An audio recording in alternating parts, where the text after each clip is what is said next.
Bismillahirrahmanirrahim. Assalamualaikum warahmatullahi wabarakatuh. Alhamdulillahirabbil alamin wa bihi nasta'in wa ala umuri dunya waddin. Wassalatu wassalamu ala asrofil anbiya'i wal mursalin wa ala alihi wa sahbihi ajmain, amma ba'du. Pertama-tama, marilah kita panjatkan rasa puji syukur kehadirat Allah Subhanahu wa taala yang telah melimpahkan rahmat serta hidayahnya kepada kita semua, sehingga pada kesempatan di siang hari ini kita masih dapat melakukan pembelajaran yang berjudul atau bertema jual beli. Salawat serta salam tetap tercurahkan kepada junjungan Nabi Muhammad Sallallahu Alaihi Wasallam yang kita nantikan syafaatnya di yaumul kiamah nanti. Amin Allahumma amin. Ya, baiklah, langsung kita mulai saja pembelajaran di siang hari ini, yaitu mengenai jual beli. Nah, apa sih jual beli itu? Arti jual beli secara bahasa adalah sesuatu dengan sesuatu, menukar sesuatu dengan sesuatu. Jual beli menurut syara adalah akad tukar menukar harta dengan harta yang lain melalui tata cara yang telah ditentukan oleh hukum Islam. Yang dimaksud kata harta adalah terdiri dari dua macam. Yang pertama adalah harta berupa barang, misalnya buku, rumah, mobil, dan lain-lain. Dan yang kedua adalah harta berupa manfaat atau jasa seperti pulsa listrik, pulsa telepon, dan lain-lain. Ya, untuk yang selanjutnya yaitu mengenai hukum jual beli. Dasar hukum jual beli yaitu terdapat dalam Al-Quran dan hadis. Hadis Nabi yang artinya dari Rifa'ah ibnu Rafi radhiyallahu anha, Nabi Muhammad sallallahu alaihi wasallam ditanya tentang mata pencaharian yang baik. Beliau menjawab, seseorang bekerja dengan tangannya dan setiap jual beli itu mabrur. Hadis riwayat Bazar, Hakim menyahihkan dari Rafi'ah ibnu Rafi. Maksud mabrur di sini yaitu dalam hadis di atas adalah jual beli yang terhindar dari usaha tipu menipu dan merugikan orang lain. Berdasarkan dalil-dalil tersebut, maka hukum dari jual beli adalah halal atau boleh. Nah, untuk yang selanjutnya yaitu syarat dan rukun jual beli. Syarat adalah hal-hal yang harus ada atau dipenuhi sebelum transaksi jual beli. Yang pertama, syarat penjual dan pembeli atau pihak yang bertransaksi akid adalah yang pertama baligh, berakal, rusdu atau memiliki kemampuan untuk bisa melaksanakan urusan agama dan mengelola keuangan dengan baik.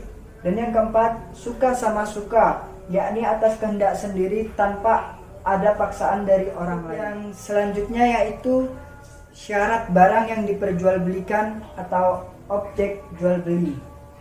Dalam kata lain, maq'ud alaih. Yang pertama adalah suci, bermanfaat, dalam kekuasaan penjual dan pembeli, dapat diserah terimakan, dan barangnya kadar dan sifat harus diketahui oleh penjual dan pembeli. Yang ketiga adalah syarat ucapan serah terima atau ijab dan kabul. Ijab kabul dapat dilakukan dengan kata-kata penyerahan dan penerimaan atau dapat juga berbentuk tulisan seperti faktur, kwitansi, atau nota, dan lain sebagainya. Ijab adalah ucapan penjual kepada pembeli, sedangkan kabul adalah ucapan penerimaan dari pembeli.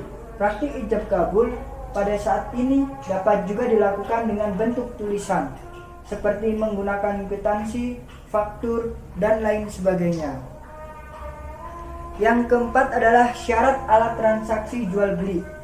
Alat transaksi jual beli haruslah alat yang bernilai dan diakui secara umum penggunaannya adalah rukun jual beli. Rukun adalah hal-hal yang harus ada atau terpenuhi dalam pelaksanaan transaksi jual beli.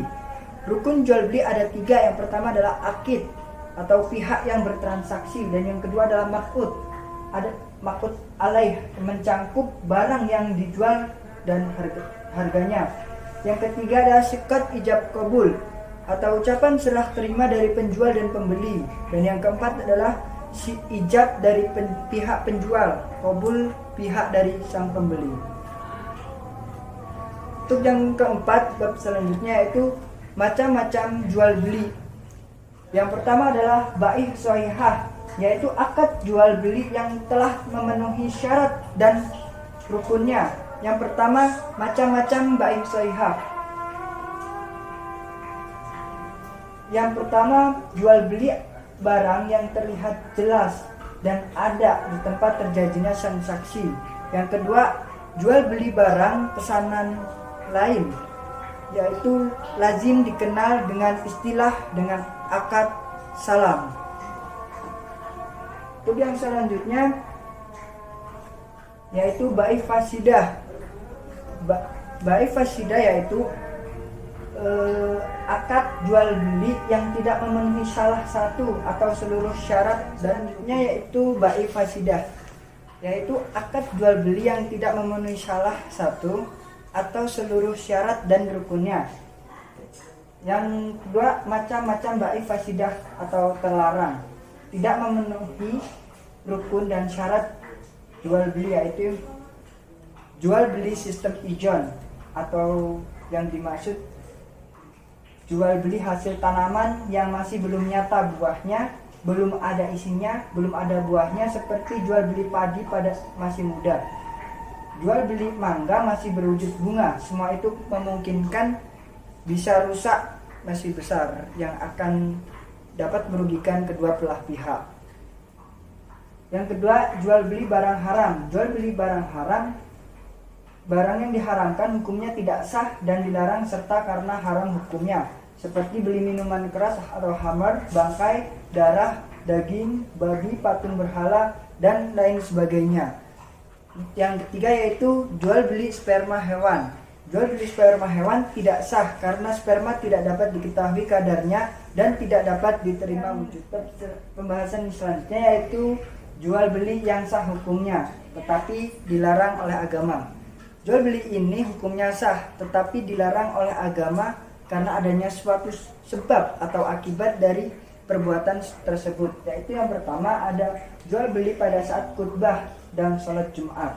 Larangan melakukan kegiatan jual beli pada saat khutbah dan sholat Jumat ini tentu bagi laki-laki muslim, karena pada saat waktu itu setiap muslim laki-laki wajib melaksanakan sholat Jumat. Yang selanjutnya itu jual beli dengan cara menghadang di jalan sebelum sampai pasar. Jual beli seperti ini, penjual tidak mengetahui harga pasar yang sebenarnya, dengan tujuan barang akan dibeli dengan harga yang serendah-rendahnya dan dijual dengan harga yang setinggi-tingginya. Yang ketiga yaitu ada jual beli dengan niat menimbun barang. Jual beli ini adalah perbuatan yang tidak terpuji, oleh karena itu dilarang, karena pada saat orang banyak membutuhkan justru orang itu menimbun barang itu dan akan menjualnya kembali nanti ketika harga itu mulai. Untuk yang keempat yaitu ada jual beli dengan cara mengurangi ukuran atau timbangan. Contoh jual beli mengurangi ukuran dan timbangan adalah apabila ia bermaksud menipu. Ia menjual minyak tanah dengan mengatakan 1 liter, ternyata minyak itu tidak ada 1 liter atau masih. Yang keempat yaitu ada jual beli dengan cara mengurangi ukuran atau timbangan. Contoh jual beli mengurangi ukuran dan timbangan adalah apabila ia menjual minyak tanah dengan mengatakan 1 liter, ternyata tidak ada 1 liter. Menjual beras 1 kilo, ternyata setelah ditimbang hanya 8 ons dan lain sebagainya. Yang kelima ada jual beli dengan cara mengecoh. Jual beli ini termasuk menipu sehingga dilarang. Misalnya penjual mangga meletakkan mangga-mangga yang bagus di atas dan yang di bawah itu adalah mangga-mangga yang busuk atau yang rusak.